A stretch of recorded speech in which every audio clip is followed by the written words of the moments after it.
विषय याच्यामध्ये असा आहे की आम्ही मेहरबान न्यायालयामध्ये मी कालच हा विषय मांडला की त्यांना दफनभूमी जी आहे ती जागा भेटत नाहीये आणि त्या विषयावरती सरकारच्या वतीने विनय कोणते कोरेगावकर ना विनय सरकारी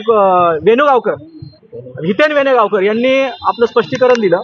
की आम्ही त्याची केअर करू आणि डीसीपी कोऑर्डिनेट करतील लोकल अथॉरिटी सोबत। संध्याकाळपर्यंत तसं काय घडलं नाही म्हणून मी डीसीपी जे आहे तिकडचे त्यांच्याशी फोनवर बोललो आणि त्यांना त्यांच्या सांगण्याप्रमाणे कोर्टामध्ये जे सबमिशन झाले त्याबाबत पत्र दिलं असता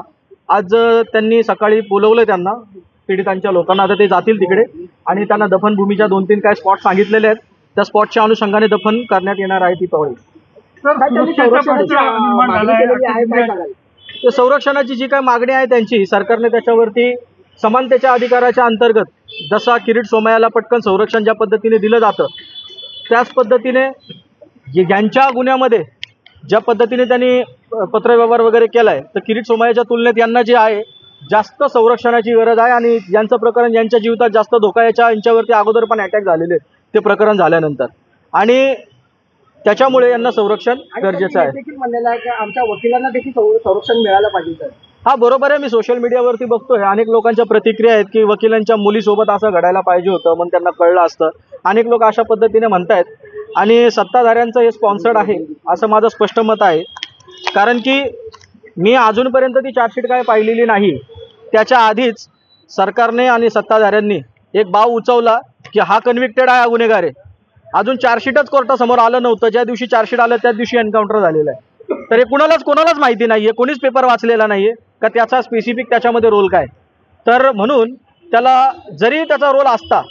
तो जिवंत असता तर ट्रायलमध्ये कळालं असतं की तो खरोखर गुन्हेगार आहे की नाही, पण शॉर्टकट मेथड वापरून त्याला इलिमिनेट केलंय आणि त्या शाळेतले जे मेन आरोपी आहेत ते अजून पोलिसांच्या हाती लागत नाहीत। हे सरकारचं अपयश आहे असं माझं स्पष्ट मत आहे आणि म्हणून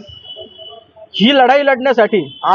त्यांचं पीडितांचं म्हणणं आहे की माझं जिवंत राहणं आवश्यक आहे आणि याच्या आधी पण माझ्यावर काय अटॅक्स वगैरे होऊन गेलेले आहेत, संरक्षण कमी आहे म्हणून त्यांनी ती त्यांच्या पद्धतीने मागणी केलेली आहे। चार्जशीटसाठी तुम्ही अर्ज केलेला आहे, नेमका आजचा तुमचा अर्ज काय होता? आम्ही जे केलेलं आहे की आम्हाला आमच्या जो अशी हे आहेत पिटिशनर त्या डिसिस्ट जे मयत इस्माचे वडील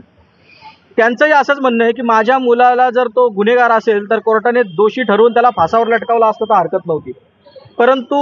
आपल्या क्रिमिनल सिस्टममध्ये आरोपीची जी बाजू मांडण्याचा जो अधिकार आहे, पोलिसांना अधिकार काय काय आहेत, अटक करण्याचे अधिकार आहेत, पोलिसांना दोषारोपपत्र दाखल करण्याचे अधिकार आहेत, पोलिसांना रिमांडमध्ये आरोपी घेण्यासाठी कोर्टाला निवेदन करण्याचा अधिकार आहे आणि आरोपीला एकमेव अधिकार असतो उलट तपासचा अधिकार कधी तो वापरू शकतो कोर्टामध्ये दोषारोपपत्र दाखल केल्यानंतर, त्या गुन्ह्यामध्ये चार्ज फ्रेम केल्यानंतर आणि त्याचा जो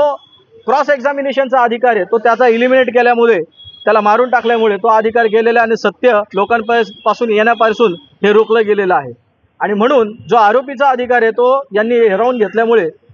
तर ह्या पद्धतीने शॉर्टकट करून कुठेतरी याच्यामध्ये एका संशयाचा वास येतोय आणि आता अधिकचं घाईचं होईल का नेमका त्याने गुन्हा केलाय की नाही हे पाहणं।